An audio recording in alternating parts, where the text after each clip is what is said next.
Good afternoon, Bermuda, and welcome back for another Bermuda Youth Connect general election discussion. Today we have a real treat for you because we're talking about immigration with both the leader of the One Bermuda Alliance, Mr. Jarion Richardson, and Minister Jason Hayward from the Progressive Labor Party. My name is Teray Tull, and I'm joined by Ajay Peets.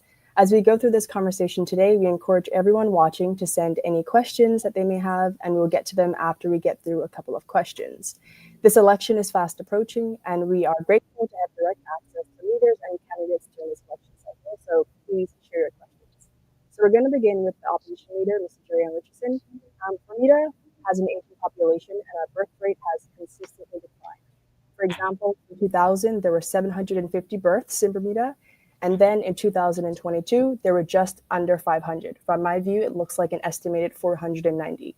These numbers worry both young Bermudians and old Bermudians. How would an OBA government plan to address these population concerns?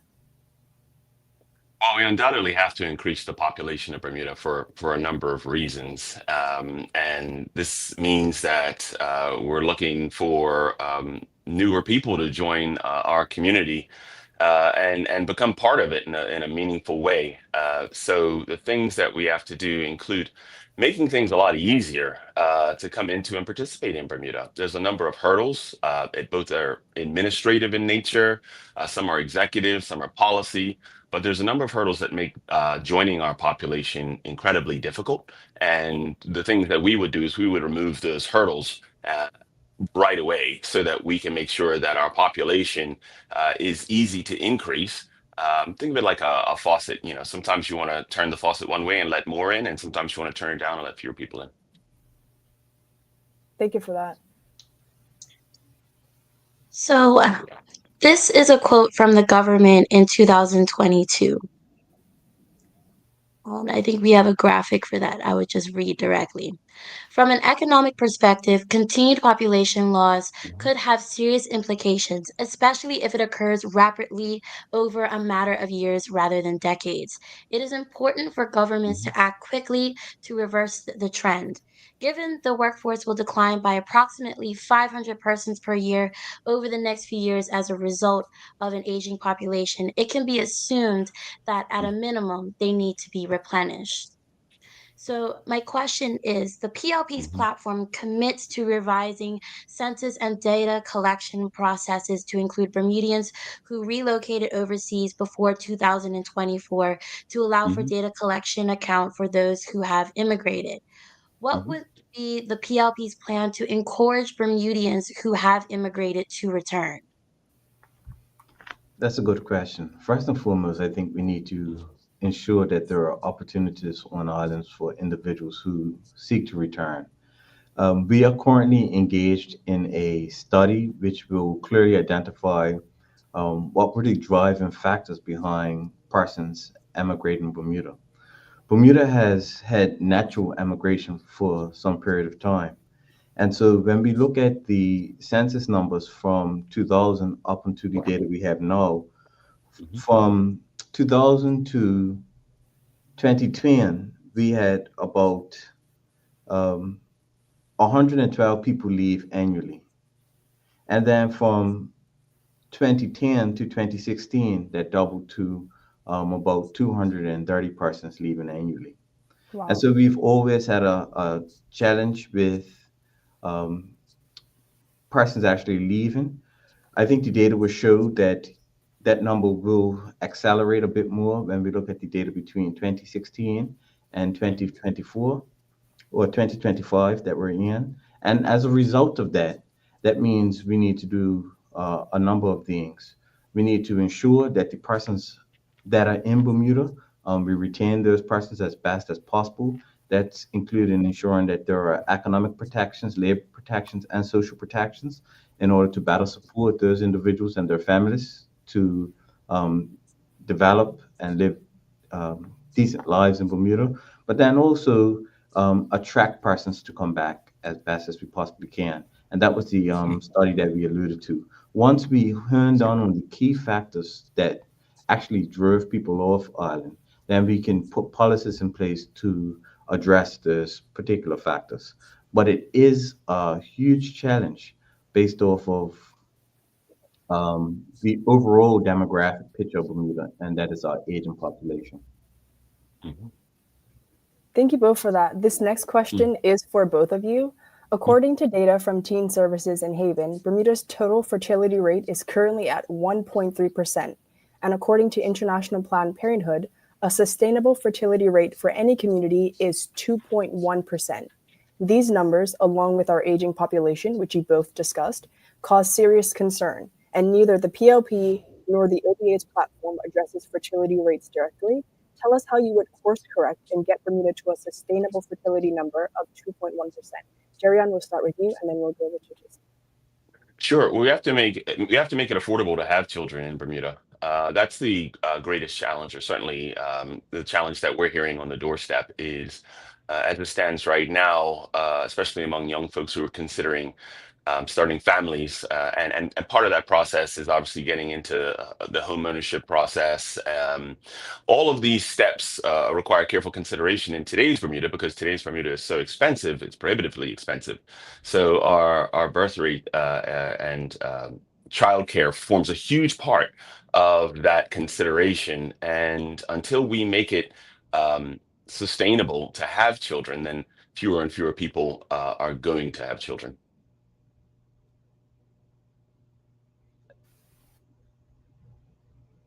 And so it's kind of two-pronged. Number one, we have to accept that in a developed society, fertility rates are naturally going to decline. Number one, just based off of economic and social norms in the country, um, women are prioritizing careers more than ever before. Education leads to women having children at an older age and having less children. We have improved methods of contraception right now, and so um, we are not in the space we were 20 years ago as it pertains to childbirth. But that leaves us with a natural problem that we have to fix. Number one, I agree with Jarian that we have to have an environment that is conducive to having children. And so that's why you see in our platform where we are extending paternity benefits. But then that's why we also extended the child daycare allowance to better support um, families who are actually having children through their particular journey. And so what we're going to find is we're going to continue to expand social benefits for families so it's more conducive to having children. But when we bring down the overall cost of living, then families are more inclined to make a choice around having more children based off of the affordability of having those children. But if we increase the working population, which is the government's plan, that will also um, bring more residents into Bermuda and a childbearing age and increase our overall fertility rate. Thank you so much to both of you for elaborating on that. So now, moving on to our next question, Jason Hayward, for you. In 2016, the OBA proposed a 15-year pathway to permanent resident certificate and a 20-year pathway to Bermudian status. And the PLP reacted with an advertisement that this policy radically changed what it means to be Bermudian. Dejan Simmons recently tweeted, with this in mind, immigration and education has always been a political act and tool of oppression and division that has yet to correct itself because of systematic interference, miseducation, and electioneering. What about this pathway to status radically changes what it means to be Bermudian? Can you please expand on that? So the PLP view on immigration is that yes, we welcome non-Bermudians to contribute to our economy, and we also put in place pathways for them to become permanent residents. I think we do want to preserve Bermudian status for those pathways which are carved out in our Immigration and Protection Act currently. Um, there is something unique about being Bermuda, and we need to preserve our culture. We need to preserve our land for opportunities for Bermudians. We need to preserve the opportunities that we actually have. And we don't want to find ourselves in a place where Bermudians do not have opportunities in their own country. And so this is why it was the Bermuda Immigration and Protection Act, because it had specific protections in place in terms of job opportunities and land to protect those opportunities for Bermudians. And we want to maintain and protect those opportunities for Bermudians. Even when you meet a Bermudian who has just recently received status, such as a spousal Bermudian, that person refers to themselves as a paper Bermudian. Not my words, the words. I'll meet with somebody and they say I am Bermuda, but then they say I'm a paper Bermudian.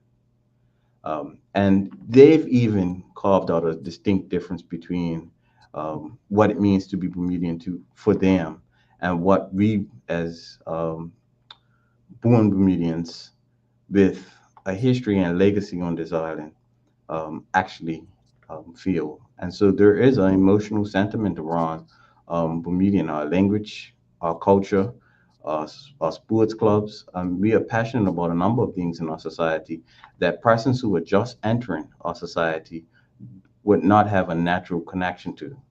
Cup match is a prized holiday for us. It's special to us. It's not special to everybody.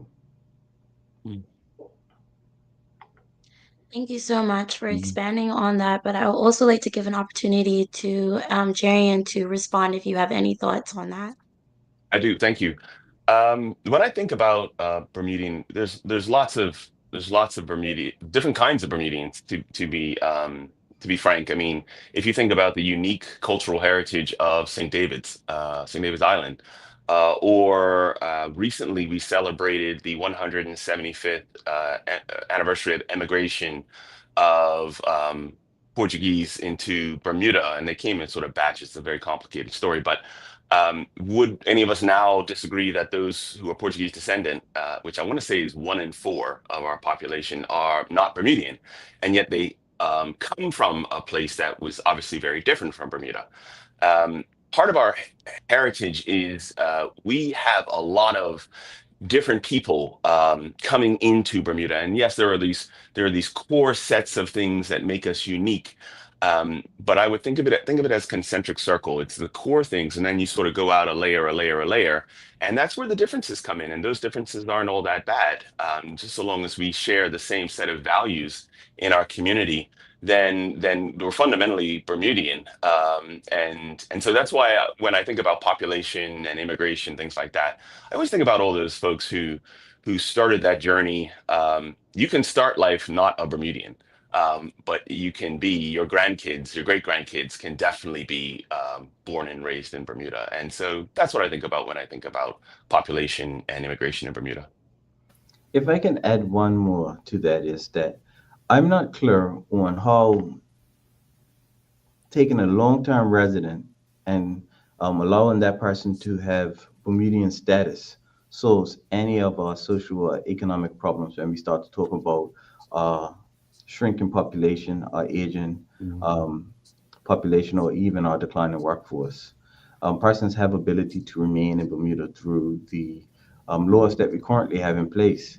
And so I'm not clear on how allowing one to obtain Bermudian status solves that problem that we're faced with. Jarion, do you want to If respond? Sure, and I'm very mindful. Jason and I have debated many a time in the House of Assembly, so you might be participating in an ongoing conversation instead of a new one. Yeah. So for my point, and the Honourable Minister has heard this, it's multi-generational security over time, and that means that. So when I was at the Bermuda Monetary Authority, I remember having a call with a client a regulated person who said, "Look, I need certainty to be sure." And I later named one of my companies Certainty because that's what someone's looking for when they think about investing. You're thinking about investing years. I mean, years and years, and you're thinking about radically altering the nature of your family over generations and investing in a place. And when I say investing, that doesn't just mean putting cash in. That means putting your heart and soul into that place, participating in charity, sports clubs, the minister mentioned. And to that end, a person who knows that there is a shelf life to their the welcome mat is takes that into consideration. So I think that, and that, by the way, relates to not just the numbers of people in Bermuda. I'm talking about over time, because obviously those folks have kids, and their kids marry into other families. And so we're talking about a great diversity and a great sort of joining together. And the genetic diversity wouldn't hurt either, by the way. Yeah, I think that highlights the differences between both of you on immigration. So we're going to push forward. The next question that we have is for you, opposition leader Jarion. Primary school enrollment has also steadily declined. In 2011, enrollment rates were at 4,216. And then in 2020, we go down to 3,549. And we're sourcing these numbers from the Ministry of Education. What would an OBA government do to increase the number of students enrolling in primary school and public trust in the public school product? Understanding that this is a very important consideration for people when they decide where they're going to live, where they're going to send their students to school, and whether Bermudians are going to stay in Bermuda. One of the things when we were drafting our platform is what we started was what is our actual problems and what is our vision for Bermuda, and let's connect our actions with the vision of Bermuda solving these problems. And what we discovered is that these problems are all interconnected.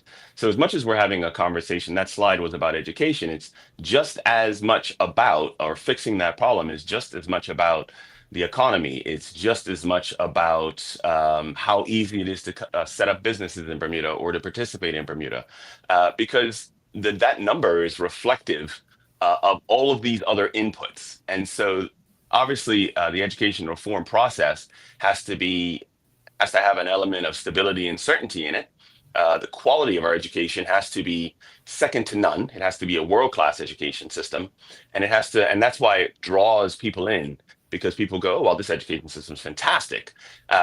So it's not just a question of fixing the education system. We have to fix all of the considerations that parents are making to make sure that the number of students goes back up. Thank you for that. Just a quick follow-up. Can you clarify what a world-class education in Bermuda would look like? Because I know this is something that's mentioned on the OBA's platform, but can you add more color into a world-class education in Bermuda? Sure. There's two things that I'll bring up, although there's more in the platform. The two things I want to bring up the most is the investment in early childhood education. During our research and during our conversations, our working groups and things like that, it became quite clear that early childhood education is fundamental and key to the success and further life. In fact, it is the building block, and that if a person doesn't get that foundational aspect, then it's very, very hard to remediate or correct later on, if not impossible. So the key was, okay, let's get started on the right foot for as young as possible, getting as much value out of the education system. And so we go, okay, listen, we got to pay a lot of attention to that. The other one is the Independent Education Authority. And when we say independent, that sort of goes across a number of our platform pieces. Independent meaning that I, as a politician, am not touching the day-to-day processes of education. We're going to take the politics out so that we set a policy, and then we obviously monitor for compliance with that policy, introducing accountability, things like that. But we ourselves are not education policy. Education activity isn't dependent on, for example, an election life cycle. That's what we mean by world-class education, is sort of getting that top-down piece right, so that the bottom-up piece, those school leaders, those teachers, they're free to get on with their job, and we are in fact supporting them instead of telling them what to do.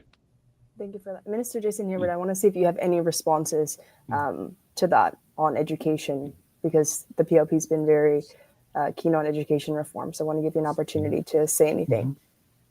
Well, certainly the party has a vision for a reformed education system that provides the outcomes that we desire in our society. I am a parent of 5 kids in the public education system, and certainly I want to see outcomes that allow my kids to leave that system and have a path and be placed on pathways to success, whether that be for higher education or empowered to integrate within our society and contribute to our economy.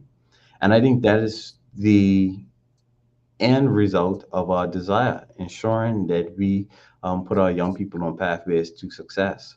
But that means that we had to take a critical look at the system that they were currently um, engaged in and determine whether or not that was producing the best outcomes. I think we concluded that it was not, and as a result, reform was needed. But as we were doing reform, we recognized that it was complex and there were multiple layers of reform that's actually needed. Instruction in the classroom, the way in which we teach our kids, recognizing that kids learn at different um, levels and they progress at different rates.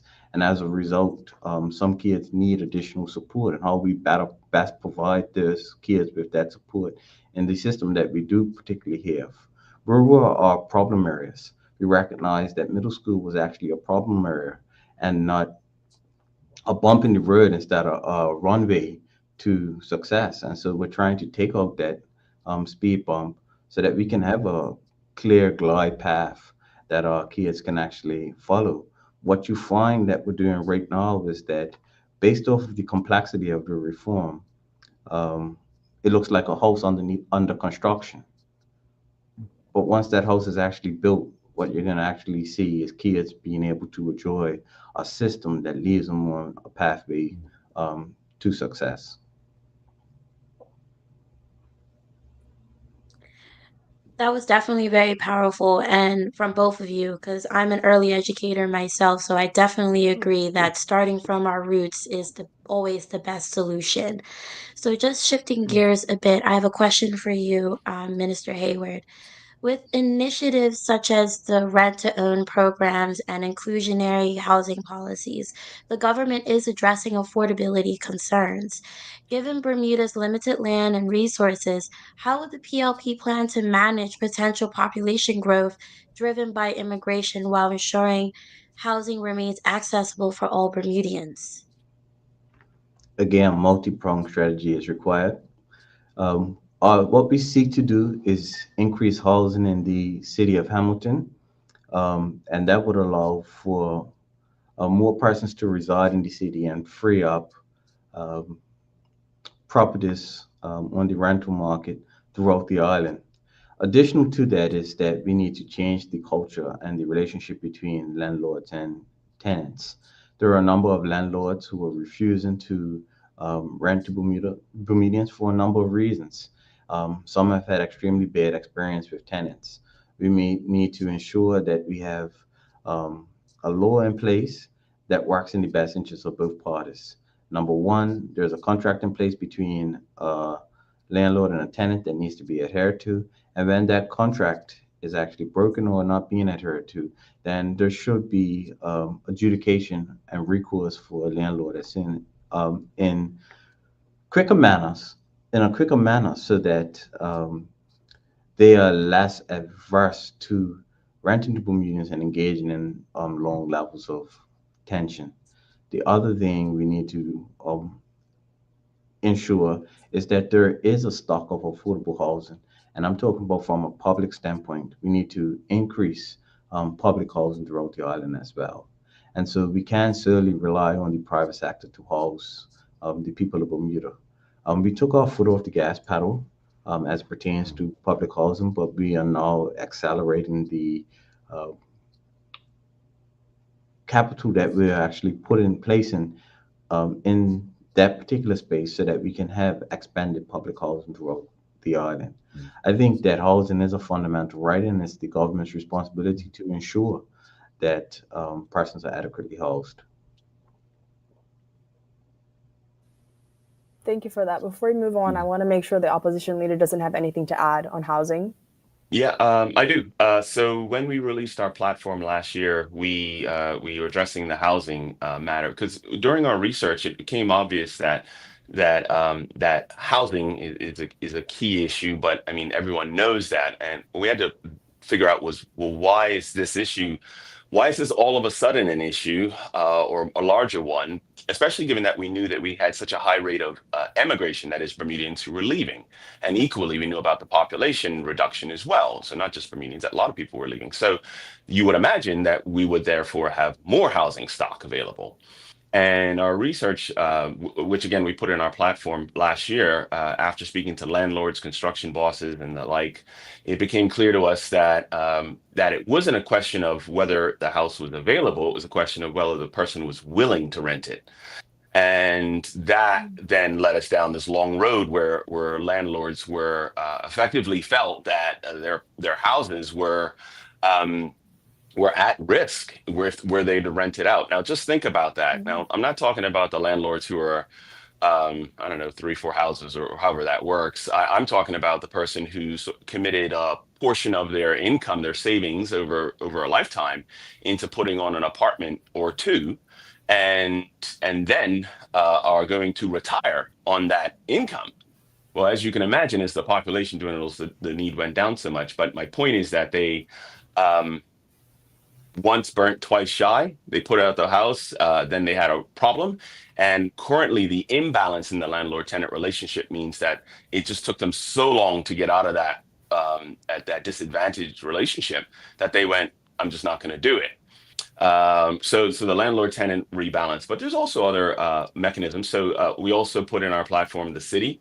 It became quite clear that we have an outdated city, especially as it relates to young persons, those who are exposed to more cosmopolitan environments. They're expecting a much more vibrant place. They're expecting residency, activity. They're expecting cafes and shops and things on a more regular basis. And our city is, it looks old. It's built to be old. It's a center of commerce, but it's not a center of family. And so by building in the city, especially building up in the city, that means that the places outside of the city are available, because FYI, if you go to an expat, especially a young 20-something-year-old, they're not really interested in living in a cottage in St. George's. They want to be in the middle of the activity. So we said, okay, great. Let's look at that. So we put that in the platform, but also probate. Right now we have a very lengthy process. Someone passes away, the house goes into the family. It takes a very long time for that property to get into the hands of the family. And typically the house sits derelict during that time period. That means the grass grows, the house falls apart. Everyone knows you lock up a building in Bermuda for a year. No, you don't want to move straight into that building. And then I saw this in the parish constables when I was a police officer. Siblings, then there's an argument relating to who's paying to put the building back on the market. And the long and the short is that the house falls into such a state of disrepair that no one wants to occupy it, no one wants to use it, no one wants to work on it. If you're lucky, it goes back on the market, but at that point, now you need construction people to come in. So we have a couple of problems within Bermuda, within our system, that we can relatively quickly fix that would increase the housing stock. Thank you. Minister, anything to add before we move on? No, I think the party has made itself clear, as the government has made itself clear as it pertains to what we're going to do with housing. So we do have approved Hamilton residential schemes and approved Hamilton schemes, which will encourage development in the city of Hamilton to increase the housing stock so that people can work, live, and play in the city. We do now have a new city plan, and the new city plan has more zones, mixed-use zones, to encourage housing development. We are more flexible on the height restrictions now for building upwards in the city of Hamilton. And all of this is to encourage development and residential living in the city. For decades, we've relied on the private sector to provide the majority of our housing needs, but we've identified now with the tension between landlords and tenants. While we're going to correct that, it is still our responsibility to ensure that we increase the public housing stock, and that's what we'll be committed to doing. Thank you for that. Coming back to you, OBA party leader. The OBA platform discusses the need for economic expansion and sustainability in a changing world. with an emphasis on attracting investment and growing industries like tourism and digital finance. Would an OBA government see immigration as a necessary tool for economic growth?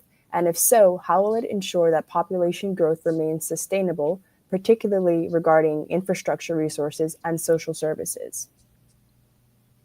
Ooh, that's a good one. There's a lot to unpack in that one, so I might ask you to re-ask that. But That's okay. so yeah, so yes, immigration is going to play a key role in economic growth and development in Bermuda.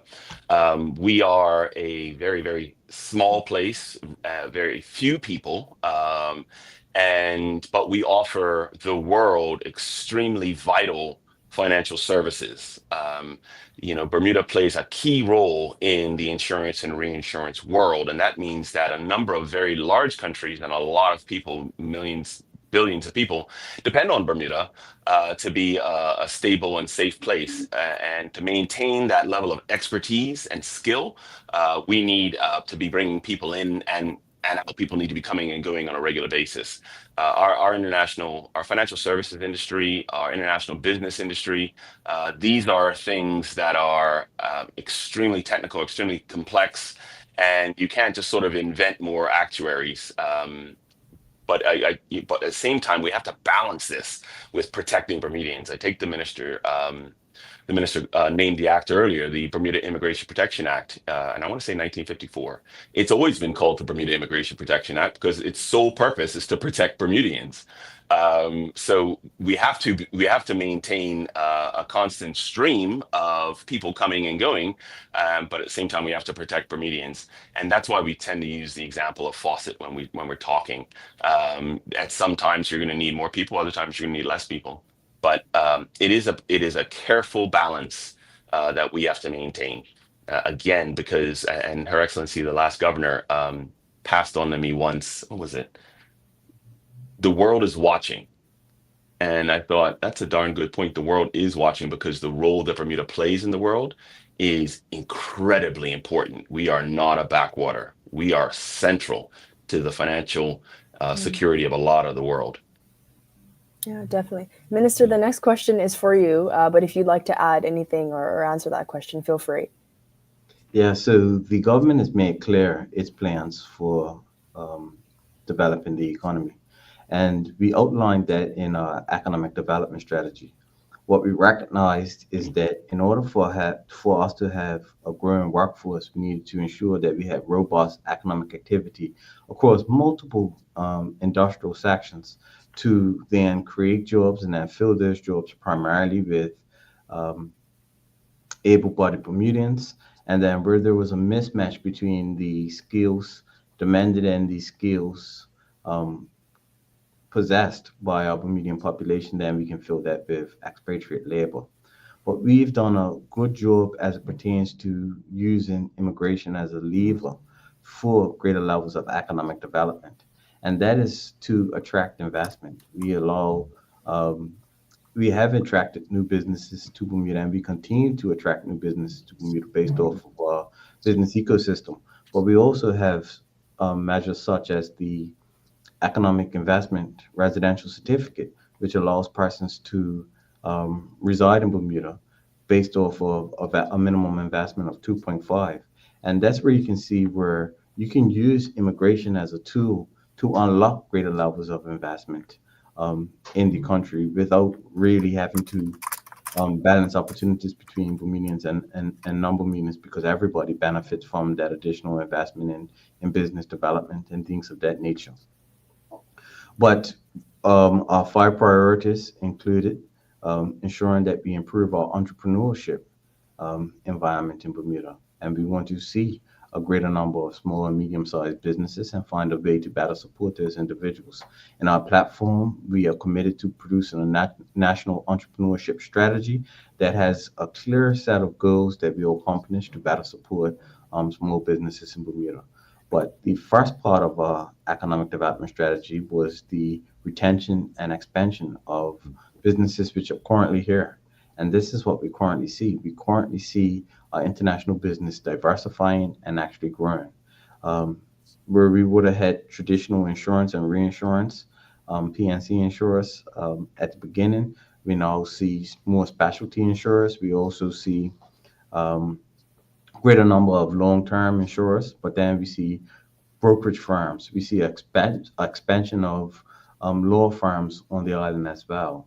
All of that is adding to our business ecosystem. All of that is creating opportunities for our economy and the people of Bermuda. Thank you for that. If I could add to that. Yeah, sure, go ahead. And then Yeah. Audrey, over to you. Cheers. Thank you. Yeah, so I literally work in that space, but I've also had a small business myself, and any small business person in Bermuda can tell you that it is a harrowing experience. The first time you look at a payroll tax return, you never forget that day. It is something. And then obviously when you go through, I always remember registering for social insurance, and it was the most pleasant experience. And I blew my mind because everything else was hard. And that's part of what we have to um, tangle with in Bermuda, is that a lot of our processes around business are legacy.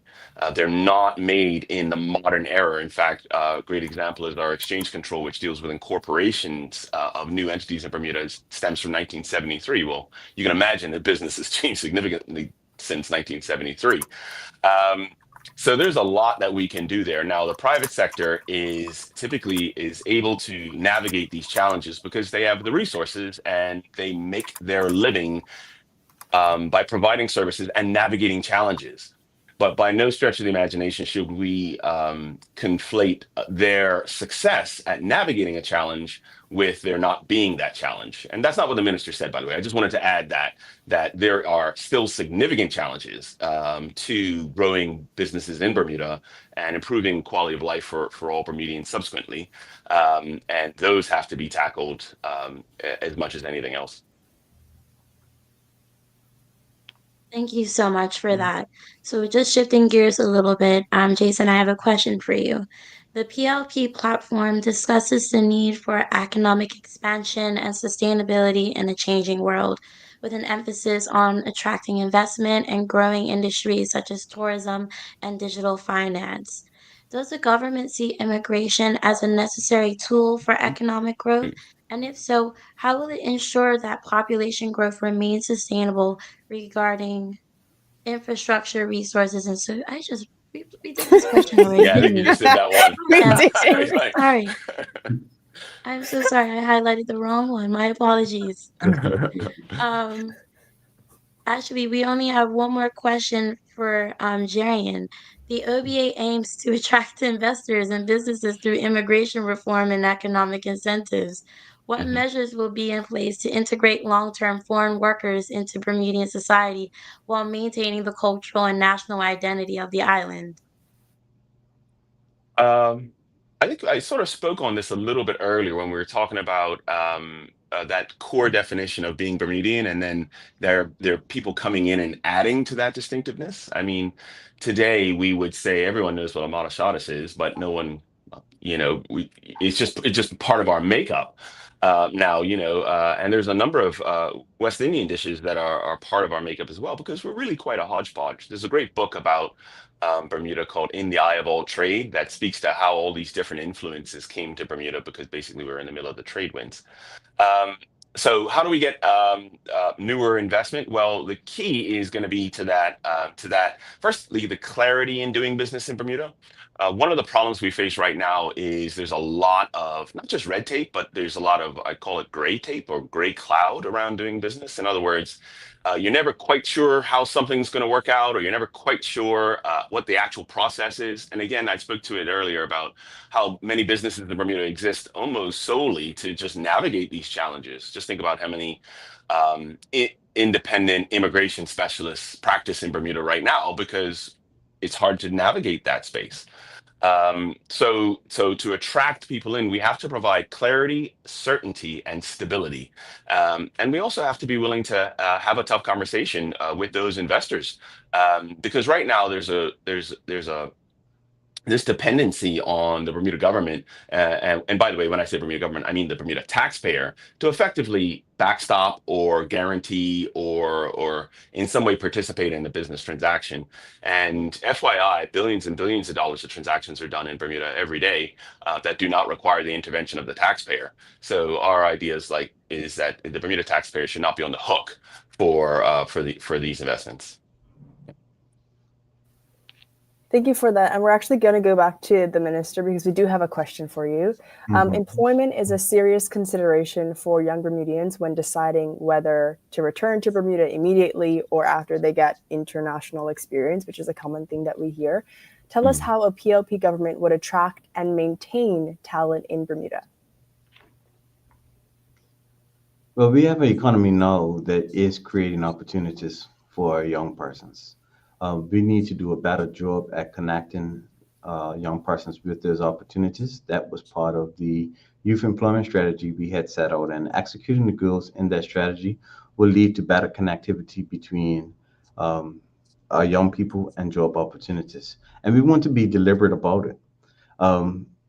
For example, we put in place the graduate training program, and that specifically connects graduates to future job prospects in a meaningful way where that person is able to go into the workplace and share their value. And I'm pleased to say that a large percentage of those individuals are actually being retained in the workplace from that one initiative. But the Department of Workforce Development is in the process of refining itself. We will produce a better platform which young persons can actually use, log in the information, but also get career guidance, better understand career pathways.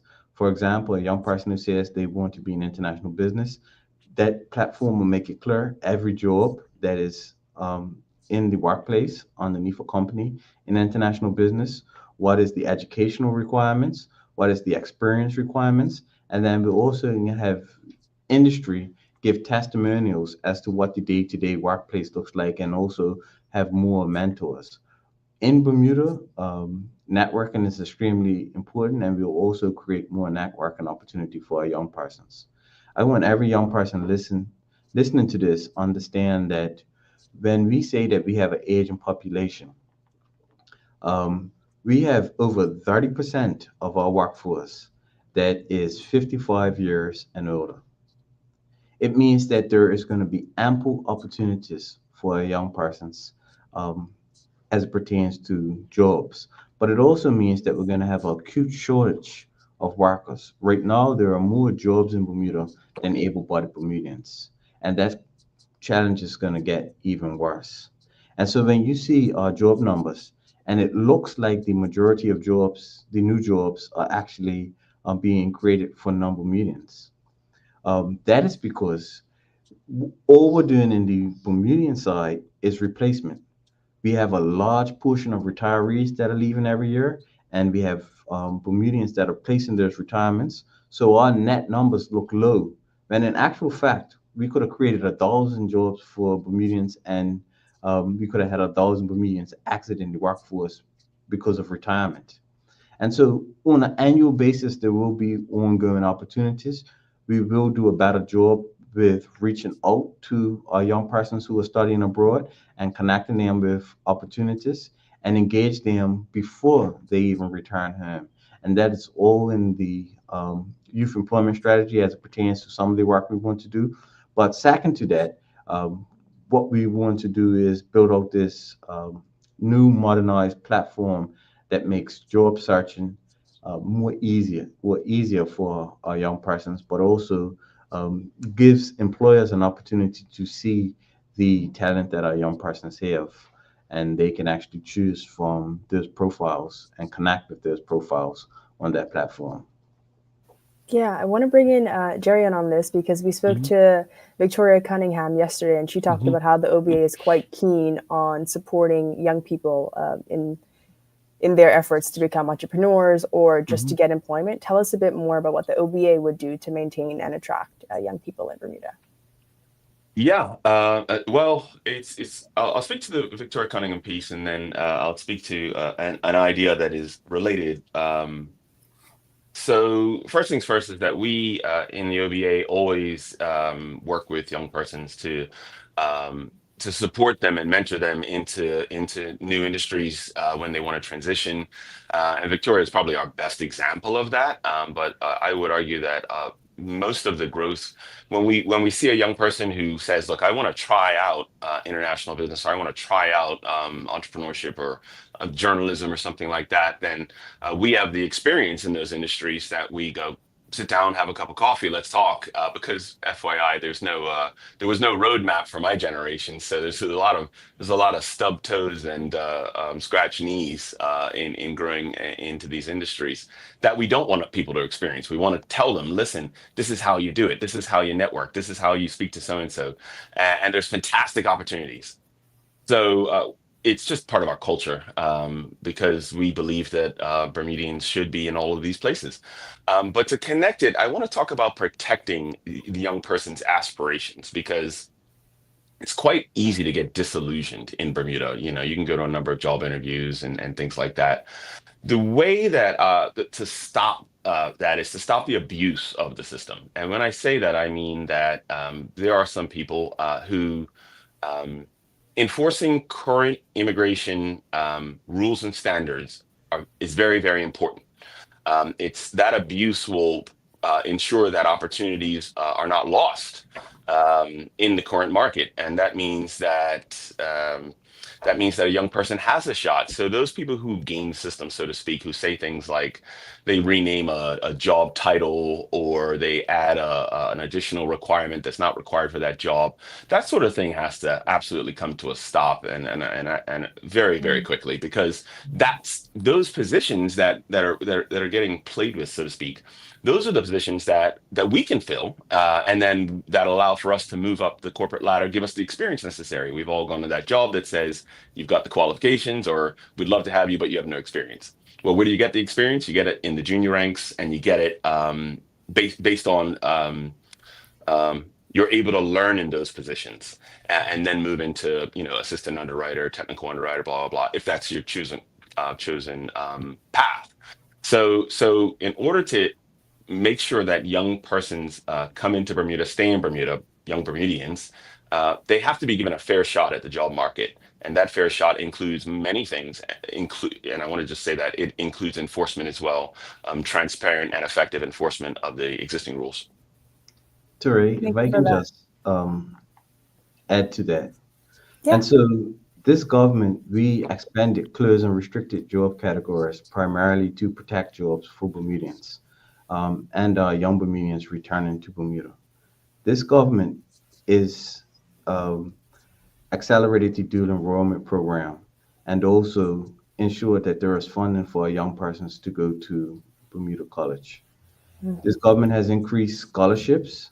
This government has increased summer employment programs. We've increased graduate training programs, all to better support our young persons. Our racket has been abundantly clear, and our commitment to the young person is demonstrated with the work that we've done in those particular spaces. So, on top of the youth employment strategy I outlined, it is a clear commitment that we've had to ensuring that our young people have access to opportunities. Thanks for that addition. Aj, over to you. Well, I think this, are we wrapping up? Yeah. All right. So to close, we're going to give both the leader of the opposition, Jarion Richardson, and Minister Hayward an opportunity to offer any final remarks for 2 minutes each. Minister Hayward, we will start with you. Certainly, thank you for having me, and I enjoy dialogue such as this, which we're allowed to show our clear different policy positions between the government and the opposition. But to make it abundantly clear, elections matter. And on February 18th, voters will have a choice between a government that has clearly stood by their side and the opposition. This is a government that has increased labor protections. We've increased social protections. We've increased the minimum wage. We've ensured that we increase support for our seniors. We've increased support for child daycare. We've put young people on the housing ladder. We will be accelerating the expansion of affordable housing. And over the last 7 years or so, we've demonstrated that we actually care for the people of Bermuda. And our racket is actually um, something that I'm proud of. I work with a group of people who have worked extremely hard over this period of time.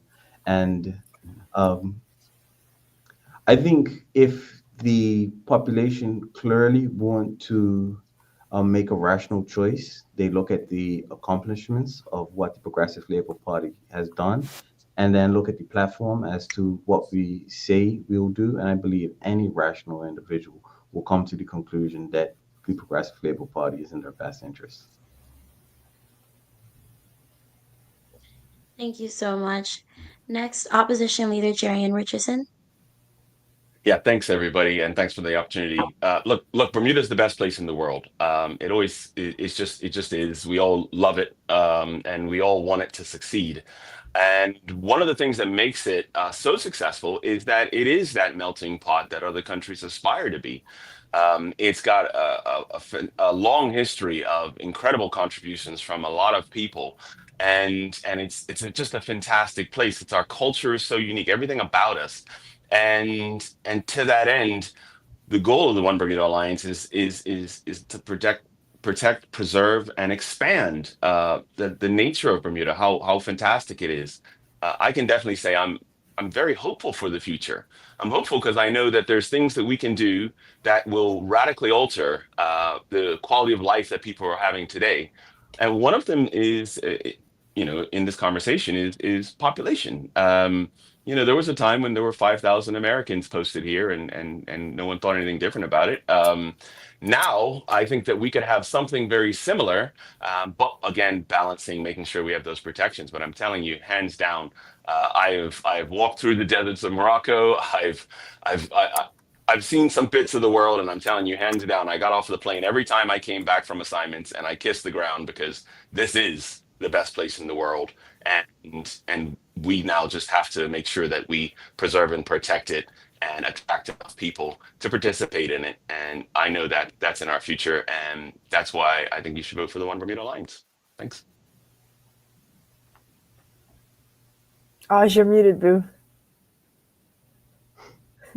I'm acting like I've never done this before. Good. Thank you so much to the both of you for tuning in to our panel discussion as part of the Bermuda Youth Connect's general election events. See you soon and have a good afternoon.